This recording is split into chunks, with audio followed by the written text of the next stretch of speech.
It's 2 a.m. I'm lying in bed, waiting for the day to start, so I can finally escape this nightmare. Once dawn hits, I'm jumping out of bed, running to the ops manager's office, and handing in my resignation. I'll explain to him that I can no longer work here, and thank him very much for the opportunity, but I'm seeking employment elsewhere. I'll pack my bags, leave this place on the next bus out to town. For the last 5 months, I've been working at Hillcraven Gold Mine. It's a relatively small operation, but one that's been going on for over 200 years. I've been working as its surveyor, much to the dismay of my mother. I was originally supposed to study and become a software developer. After passing high school and getting my degree, alongside the 100 other kids who had the same idea, I'd spent most of my days sitting behind a computer monitor, drinking copious amounts of coffee while typing code for hours on end. Luckily for me, a few bad marks on my final report card prevented that catastrophe from ever happening. As a result, I've become what is known as a third-generation miner, as my dad likes to call it. He made his living as a mine surveyor, and his dad did as well. It was fate, really, that brought me to here. The work is tough, but I've found that the mining culture and the routine of work is extremely enjoyable.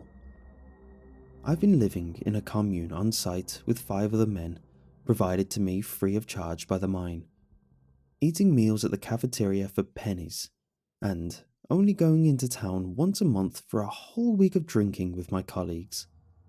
The routine has created what I can only describe as a kinship between me and my co-workers.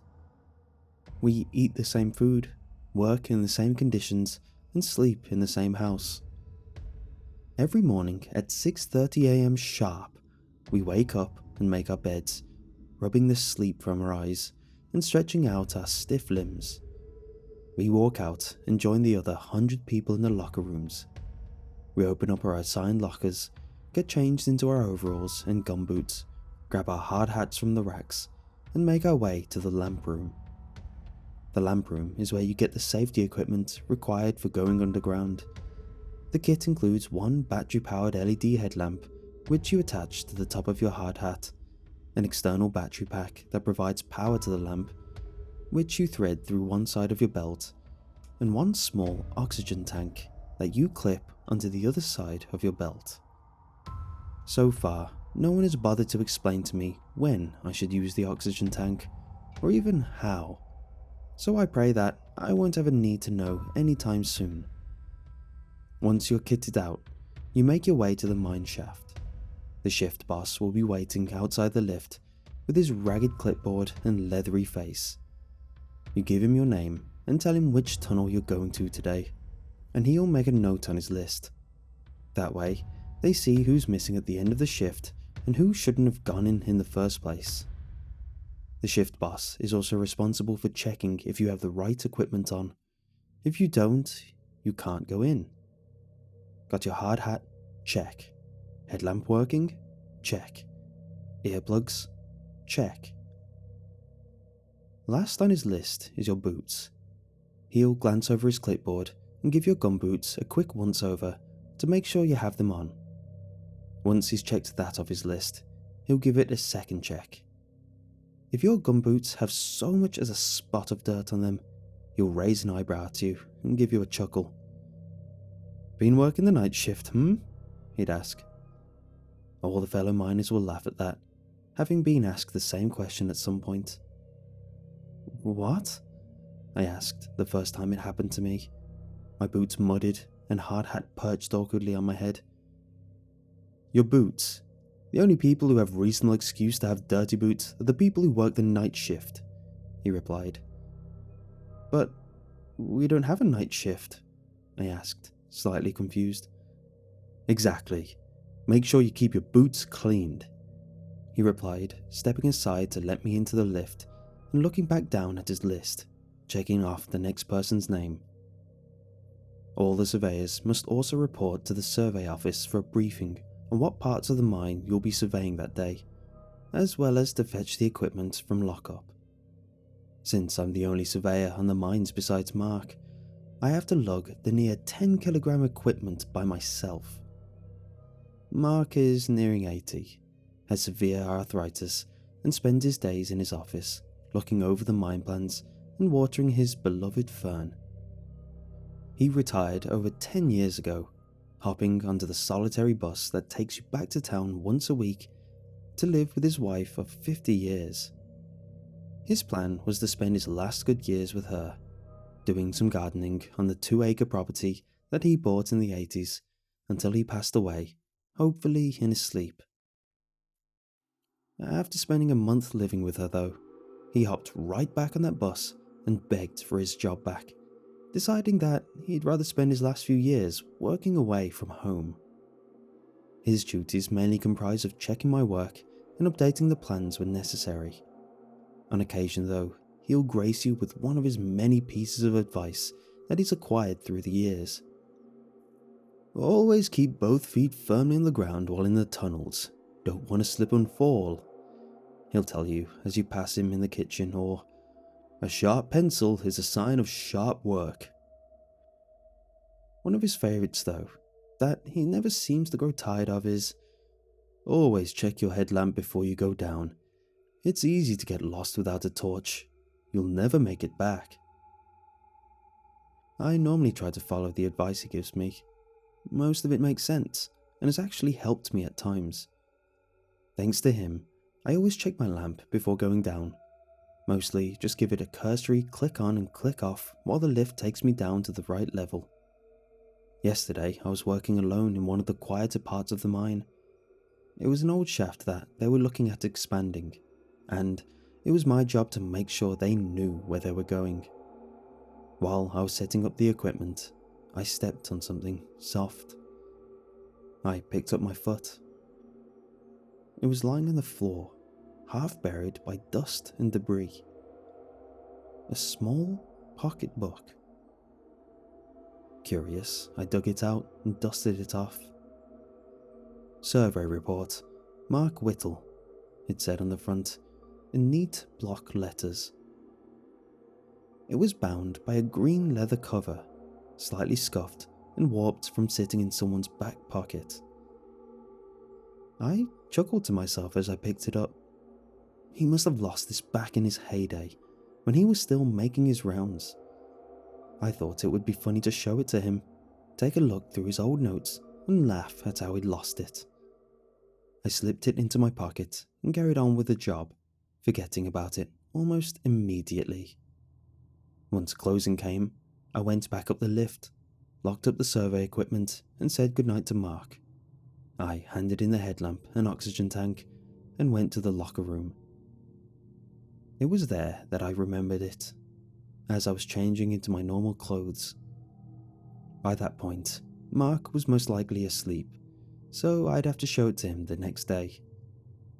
My colleagues and I ate dinner in the cafeteria, playing a round or two of poker, before ultimately moving back to the dorm.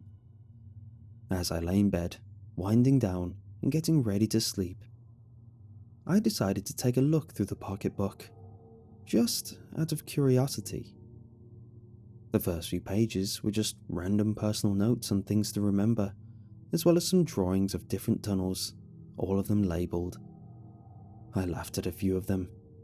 The contrast between the old Mark I know and the young Mark in this book was startling. After a few more pages though, something caught my eye. A note was written across the page. If you're reading this, please send help. I'm trapped down here with no idea how to get out. I almost choked laughing at that. The Mark I know could probably navigate those tunnels with his eyes closed.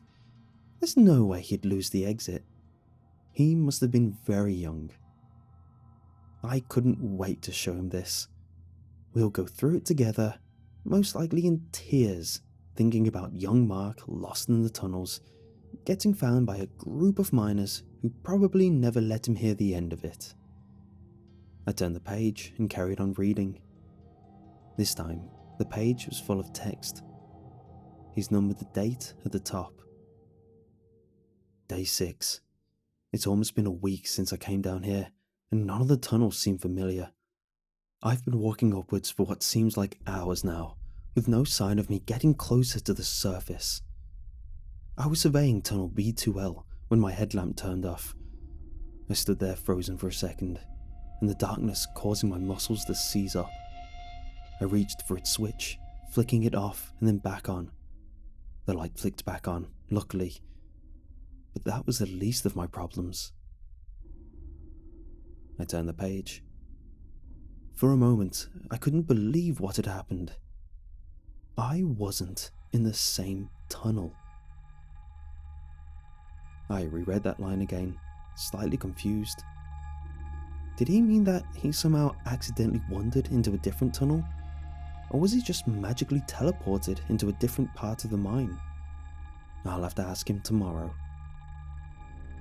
I wandered around for a while, calling out, hoping someone would hear me and tell me which section I was in. My equipment was missing as well, most likely left behind when I was taken here. After what felt like hours, I heard noises. What sounded like people digging further in.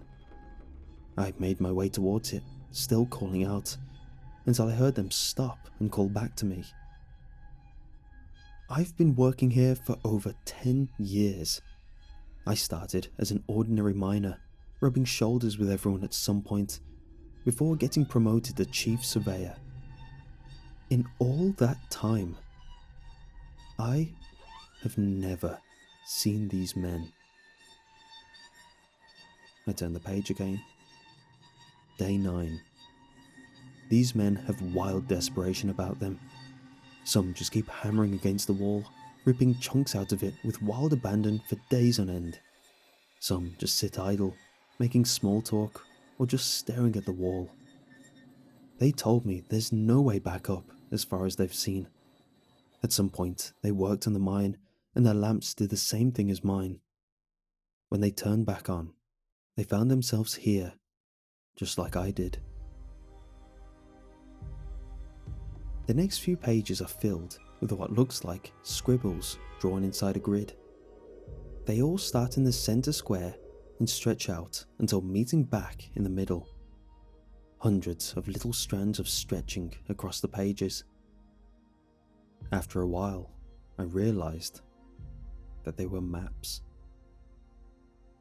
Day 10. They call this night shift due to the fact that all their watches stick at 2 AM sharp. Mine's been reading the same thing since I got here. When I asked them why they were digging, they explained that no matter how far up or down you go, you end up back here anyway. So they decided to go sideways. I've been here a week, and to me, that sounds like a reasonable choice. Some of these guys have been here for years. Since I got to the night shift, I haven't felt the need to eat or drink. Sleep hardly comes, and almost seems to be more out of habit when it does. I've spent the week mapping out the tunnel system. There are hundreds of offshoots that all seem to end up at the same spot, no matter how irrational it is. Day 11. I think I've found something. A small stress seam at the end of a dead-end tunnel. It stretches from the floor to the ceiling and is just wide enough to stick my pinky through.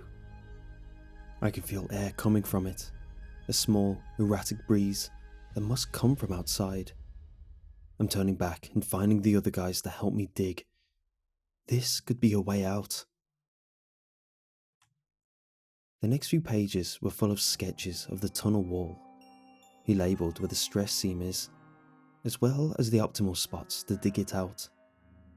I flipped through them until I found another full page of text. This time, it looks like it was written with a shaky hand. There's no date on the top. They haven't stopped chasing me since we let them out. As far as I can tell, I'm the only one left alive. They were waiting on the other side for someone to break the seam. They look just like us. Same faces, same clothes, Same everything. I've been hiding, but I think they've found me. I can hear them coming. They have a good sense of smell. I can hear them sniffing. The rest of the pages are blank. I turned off my torch and placed the pocketbook on my nightstand. As I turned to my side, something caught my eye. Fred was lying in his bed, his head turned towards me. As my eyes adjusted to the darkness, I could feel the hair on the back of my neck rising. He's been staring at me, his eyes wide and his mouth slightly open.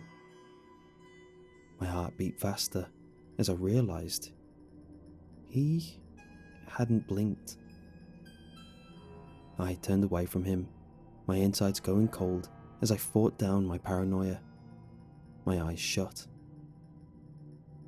I took a deep breath and let it out slowly, trying to calm myself down.